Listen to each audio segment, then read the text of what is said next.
Hello everyone, welcome back to my channel. First of all, a very happy new year. This is the first video of 2024 and this is where we would continue what we were talking about, the basics of fluid mechanics. The topic of the video today would be what is called as a surface tension, and it is a very important property of fluids. So in the past two videos we have looked at density, we have looked at viscosity, we also talked about the continuum hypothesis. So today we are going to talk about surface tension, and this is very relevant in practical applications. You might have seen some videos where if we place a pin or a needle very carefully on the surface of the water, even though this needle is denser than the water, it is made up of steel, but there's a property of the fluids that is called as a surface tension, which allows it to float on the surface of the water. Similarly, there are some insects which are able to walk on the water. Even though humans would love to do that, we are not able to do that because we are so heavy as compared to the surface forces that the water has.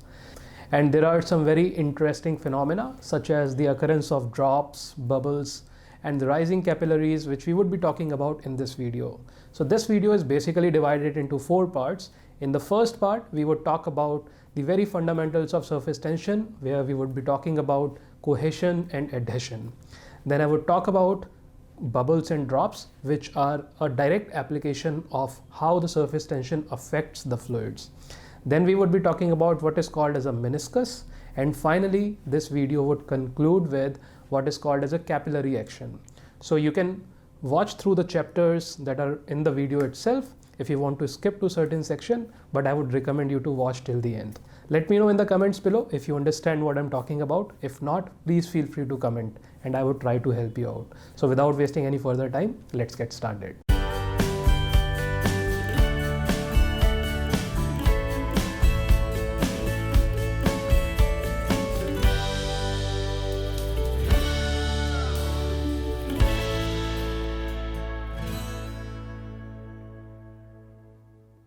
So before I explain to you what the surface tension is, let's go back a little bit to probably our high school or senior high school and talk a little bit about physical chemistry, because that's where we would find the roots of the surface tension.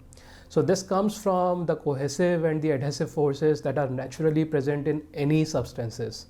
So that is also the case with the fluids. So for the sake of demonstration, I would consider some fluid that is present in this beaker over here, and let's say that this fluid is water because it's easier to understand. All these red balls that you're seeing inside water present here, these are simply representation of the water molecules. Even though it's a very simple representation, it should be a hydrogen and oxygen bond, but I'm not showing all that here. What I want you to focus on is this particular molecule that is sitting deep inside the water surface or deep beneath the water surface. So this molecule would be experiencing the attractive forces from its neighbors. So for example, the right neighbor, the left neighbor, the top, the bottom, and also the diagonal neighbor. So for example, these two and these two. So I've drawn the arrows that corresponds to the different attractive forces that this molecule would be experiencing. And since the system is at rest, this molecule would also be at rest, and all these forces would be balanced out. So nothing spurious or nothing funny would be happening deep beneath the surface. So now if we come towards the surface and focus on this molecule that is away from the boundaries. So now this molecule, it has some particular neighbors. So for example, it has 1, 2, 3, 4 and 5 neighbors, at least in this demonstration, but it is not having other neighbors that should be presenting somewhere here. So what this molecule experiences is a sort of net downward force. If I look at these 5 different forces that are appearing, the net force would be somewhere towards the bottom. And what it essentially means is that all the other molecules are effectively pulling this particular molecule that is present at the surface or near the surface towards the core of the fluid. And this tensile force or this attractive force gives rise to the surface tension. Another thing happens when we consider the molecule that is also right next to the boundary. So if you look at this molecule over here, this is losing a lot of different neighbors. So it only has 3 neighbors here, but it has other neighbors in the form of this solid boundary. So previously there was cohesion, there are the forces that are because of water and water molecule, which I have represented by this red arrow. But now, because of the presence of this boundary over here, this molecule would also be experiencing adhesive forces or the adhesive attractive forces, because this molecule would like to stick or come towards the boundary over here, and I have shown this using a blue arrow. So the molecules that are near to the boundary, they would be experiencing the adhesion or the adhesive forces, and this is also true for the molecules that are on the other side.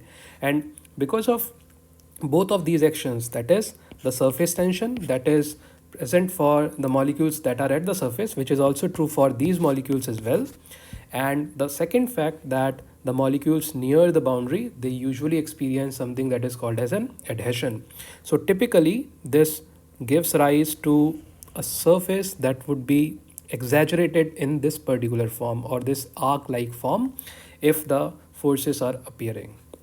So we will talk about whether the shape would be something like this or whether the shape would be something like this. So this depends on the magnitude of these adhesive and the cohesive forces. So most generally, surface tension is a phenomena that happens only at the surface. So it's not a volumetric phenomena which other typically, for example, we looked at the density, we looked at viscosity. So these are phenomena that will be affecting throughout the volume of the fluid, but this is a totally surface related phenomena. And the way to quantify the surface tension is usually through what is called as a coefficient of surface tension. So I would just write it over here, the coefficient of surface tension. And usually it could be represented by any symbol, but in most of the textbook you might find something called as a sigma to represent that, and the unit of this sigma is of the form of Newton per meter. That is the force that the surface tension would result in per unit some length. So that is why I was trying to give you the example of where we have a needle. So for example, if we have water fluid into this container, and if we try to place a needle of say length L, right? So we can actually calculate the total mass of this needle. So for example, if this needle is of some diameter d, the mass would simply be rho of that needle into pi d square over 4 into L, assuming that it's cylindrical. So the weight of that needle would simply be mass times gravity, and then you can find out whether this weight is less than or more than the surface tension forces. So surface tension force would simply be sigma times L, where sigma is the coefficient for water and air. It is important that this sigma is for a given combination of fluids. So it could be for water and some other gas, or it could be for some other liquid and air. So generally for the case of water air, sigma for water air is typically around 0.073 Newton per meter. And you can do some sample calculations. I would request you to pause this video and probably take L as let's say 10 centimeter and D as let's say 1 mm, which is I think reasonable for a needle. And I would request you to actually see whether the surface tension force is greater than or less than the weight of the object. And this would also give you the idea whether this needle would be able to support on the surface of the fluid or not. And if you would do the calculations right, you would see that this needle can have the tendency to float on the surface if you place it correctly. So I hope that now you would be having some kind of familiarity with what the surface tension is and why it was present in the first place. Now I would try to convince you with 3 different examples of how the surface tension can be visibly found around you in different applications. The first application that we would take is of drops or equivalently bubbles, as to how the different kind of surfaces are formed due to the surface tension and what are the implications of that. This is usually very relevant in the undergraduate applications because people often ask questions about that as to how much the size of a bubble could be given for a particular fluid of some surface tension. But more importantly, this is very interesting because this is the pure application of what is called as an interfacial fluid mechanics, because now we are talking about a direct interface of some fluid between some fluid and a gas. In this case, usually when we talk about bubble or droplets, it's the air and water interface that we are interested in. So let's look at this a little bit deeper. So I hope that all of you would agree with me if I say that we could define a drop where we have some liquid present in an ambient that is of a gaseous nature. So in this case, I have represented the liquid by a subscript of L, assuming that it could be of any liquid, that the droplet could be of any liquid, and the ambient is simply rho A. I'm just talking about the density here. So you can imagine it to be a water droplet falling through air or just being in the air. And on the other hand, bubble is something fundamentally a little bit different. In this case, we have two interfaces. So if I say that the liquid over here has some rho L and there is a very, very small film that you can probably see over here. This film has a second fluid and I'm calling that as rho A, just to distinguish between the two different fluids over here. And the fundamental difference between the drop and bubble is that now we have two different interfaces. One is this inside interface and one is this outside interface. So usually whatever calculations that we do for drops are typically doubled or halved in the case of a bubble. So we would try to take the example of drop for understanding the surface tension better because it's a little bit easier to understand. So generally all the liquids, whenever they are trying to take a shape, they try to contract in such a way that they are minimizing their surface energy. So for example, when you pour water into a glass, it would not fill from the top, it starts filling from the bottom. It tries to minimize the surface energy, or it tries to minimize the potential energy that it has. So all the liquids, they typically tend to contract. So all the droplets, that's why you would see they are usually spherical in nature. You won't see, I mean, you would probably see droplets being represented as this, but the correct representation of a droplet is actually spherical. So we would try to understand what is going on inside the droplet, because whenever we have surfaces, there is a very strong likelihood that there is something going on that has to do with surface tension. So the way we would understand this droplet is by cutting it into half. So imagine that I take a slice of this droplet and we are going to study the top half. So this is what I have shown here on the left hand side. So what we have is we have a curved surface that is experiencing some particular interaction that is going on with the fluid that is inside this drop and the fluid that is present on the outside. So usually this interaction is in the form of some pressure difference. So what we initially said is that all the liquids tend to contract themselves. So what is happening is that because of that contraction, this surface would be experiencing some pressure from the inside of the drop away from this surface. So the idea is that all the fluid that is squeezed inside this drop, it would try to expand itself because of the forces that are naturally present in the medium. So there would be a net upward pressure force because of the fluid that is present inside. But at the same time, we would be having some surface tension that is trying to bound the fluid together. So it is easy to understand that. So you can think of this drop and think that you are trying to put a balloon on this drop. So the balloon, the skin of the balloon, it would try to constrict or it would try to restrict the expansion of this drop, whereas the drop itself would like to expand because there are forces at play. So generally what this results in, that there is a net pressure force which is balanced by the surface tension force.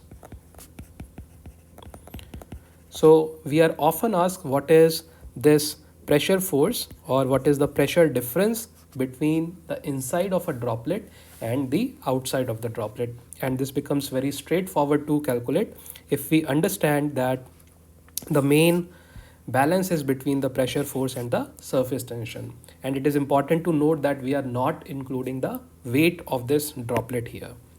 So the pressure force is simply the difference in pressure times the area. So the area becomes pi r square or the projected area, and this is being balanced by the surface tension.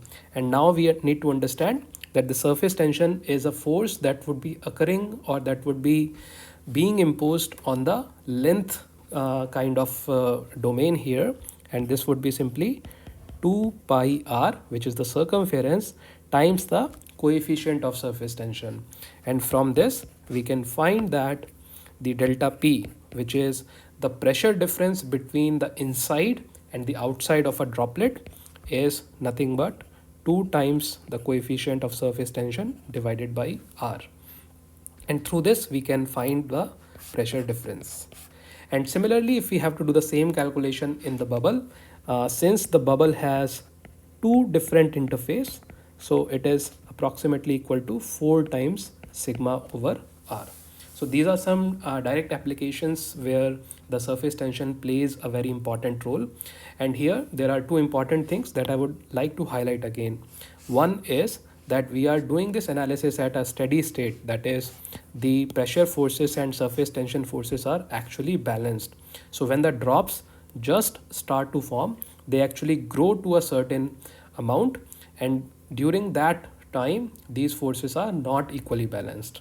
And the second thing is we are neglecting the weight of this droplet, otherwise we would have the gravity term as well. Now with that out of the way, the second thing that I would want to talk to you about where the direct application of surface tension comes in, or indirectly the application of this cohesive and adhesive force comes in, is what is called as a meniscus. So usually wherever we have fluid and a solid boundary, there are different attractive forces at play, and because of the different kind of adhesive forces, liquid tends to interact with these solid boundaries or solid surfaces in different ways, which we are going to be talking about. It is a very interesting phenomena which can be easily observed if you just put a drop of water or drop of any liquid on any kind of surface, and different kind of surfaces would give you different textures of the fluid or different properties, as I should say, and we would be talking about that now. So now let's try to understand the concept of meniscus using two different examples. So let's say we have a glass beaker in which we have poured some water. So this is an exaggerated version of the surface phenomena or the surface shape over here. And we're assuming that there is air present on the top just for the demonstration. On the similar side, we have a glass beaker over here in which we are putting mercury. And again, air is present at the top. Now the question comes whether we would expect or we would observe a shape like this, or whether we would get a shape like this. And this depends. So there are two different factors at play. One is whether the adhesive forces of water and glass, again let me repeat, so the molecule over here, it would be attracted by the boundary itself. It would be attracted by the glass boundary, and if the molecule is here, it would also be attracted by another molecule. So that would be a cohesive force. So whether the attractive force of this water and glass, whether that is less than or more than the cohesive force of the water. So if I'm saying that if this molecule is attracted by a larger amount as compared to the cohesive force, so the adhesion by the glass is larger as compared to the cohesion of water by water, which is the case with the water and glass interface. So when this is the case, the interface would stick up or it would climb up to the glass boundary. So I hope that this would be clear as to why the water glass interface is concave upwards like this. And this also gives rise to what is called as an angle of contact. So this angle of contact is simply the angle between the boundary surface and if we draw a tangent to the water surface. So in the case of water, this angle is usually smaller than 90 degree. And the same is true if you just tilt the system by 90 degrees. So if you take a flat surface and if you put a water droplet, I would suggest you to try doing that.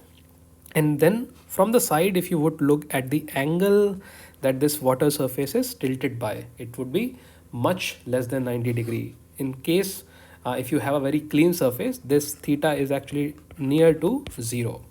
So this is the case with water. However, with mercury, if you would look into the value of sigma for the mercury, this sigma is very large for the case of mercury.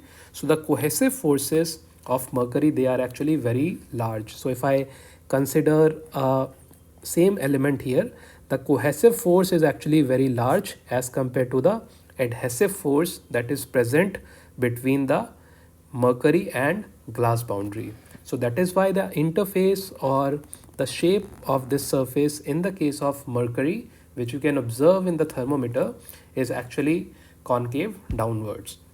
So this is a very interesting example of the direct application of surface tension, and that is why this angle of contact is also larger than 90 degree. And this is the same thing if you flip it around, if you put it on the horizontal surface. So any kind of fluid which has the contact angle larger than 90 degree, it's called as the non-wetting case. Whereas if the surface angle or the contact angle is less than 90 degree, we call it as the wetting case. So we say that water is going to, if you put water on the glass surface, it would wet the fluid, it would wet the glass surface. Whereas if you put mercury on a glass surface, it is not going to wet it. So this is something that people who study the interfacial fluid mechanics, they are always going to be talking about. And another interesting thing is if you change this surface from glass to wax, then water which was earlier wetting, the wetting property becomes non-wetting. So it is because the surface tension of water glass is different than the wax combination. If you think that these applications are pretty cool, please give a thumbs up to the channel or this video. It helps me understanding that you guys are following me around. If you have any questions, please write it down in the comments. It would mean a lot if you actually subscribe to this channel so that you can stay up to date with later videos that I would be uploading in this series. Finally, we would be looking at third fundamental applications of surface tension, which is called as capillary rise. So first I would try to demonstrate you through a video as to what is happening. This is a very simple illustration or a demonstration which you can easily do it at your own place as well. So let's first look into that. So in this glass I have placed water. That's nothing fancy. This water just dissolved with some ink. Although I wish it was some sort of fancy liquid, but there's nothing intoxicating here. So what I would now do is to place a very small or a very thin tube, which is nothing but a refill of a pen, into this. So once I place it inside, you don't see anything special, probably because this is not a very carefully done experiment. But now if I pull it up slightly, then it is very interesting, because now you can see that the height to which water is filled is slightly, very slightly smaller than the height to the top of the water level inside this pen refill. So this is what is called as a capillary action. So this tiny height that you see inside the refill that is extra to the water, this is called as a capillary rise. And now we would mathematically see how we can estimate this capillary rise, and then we would try to do some sample calculations to understand whether the correct quantification is done or not. Alright, now let's try to formally understand what is going on. Even though what I tried to demonstrate was not totally spot on, but you might get an idea. So we had a glass of water, and in this case we have just placed a beaker over here, and in that we try to dip a small narrow tube, or what is called as a capillary. So what we observed was there was some extra height that was observed in that particular demonstration, and this is what is called as a capillary rise. And this is fundamentally because of the idea that we have discussed before, that is, the attractive force of the water and glass is larger than the cohesive force between water and water. So let's say before we put it any capillary, let's try to imagine the particle or the molecule that was at the surface. As soon as we put in the capillary, which could be a glass capillary, or it could be, in our case it was a plastic one, even though this molecule over here, it would experience a larger adhesive force or the attractive force as compared to the cohesive force between water and water, and that is what it pulls some fluid from the within of the container. And this rising actually occurs until, I hope you guess it right, that this amount would be large enough, or it would be strong enough, that the weight of this entire capillary rise would be balanced by the surface tension. And we would try to formally understand how that happens mathematically. So let's try to consider the same system over here. On the right, we have the glass surface or whatever the plastic surface, and we have some capillary rise. And now, since we also understand the concept of meniscus, so let's bring that in, and we say that the angle of contact is some theta. So this surface tension would be occurring on the surface of the fluid. So we know that the total surface tension would be occurring on the perimeter, which is nothing but 2 pi r. And if the contact angle is theta, so the vertical force, imagine the vertical force over here, the component of that vertical force because of the surface tension would be sigma times cos theta. And if this capillary is filled up to a height of h, we know that the total mass is rho times pi r square into h into g. So this is the very simple estimate of to get you the h, which is the height of capillary rise, which comes out as 2 sigma cos theta over rho g r. So let's try to understand that this depends on the fluid that it is filled in, the angle of contact. So the sigma is a property of the fluid that we have and the ambient, right? Whereas this theta is a property of this fluid and the solid boundary. The rho is the property of fluid, g is the gravitational acceleration, and r is the radius of this capillary over here. So the smaller the r, the larger the capillary rise. So you can try to do this experiment at your own place using different sized capillaries or different sized tubes. So the reason why I have chosen this pen refill was to get a small value of r. So in our case, in our little experiment, we took the case of water. So the sigma was 0.073, and I had assumed that the theta was close to 0 degree. I had assumed that the surfaces were very clean, even though that was not the case. But visibly, at least to my naked eyes, the contact angle was very, very small. So I have considered the case of theta being taken as 0 degrees.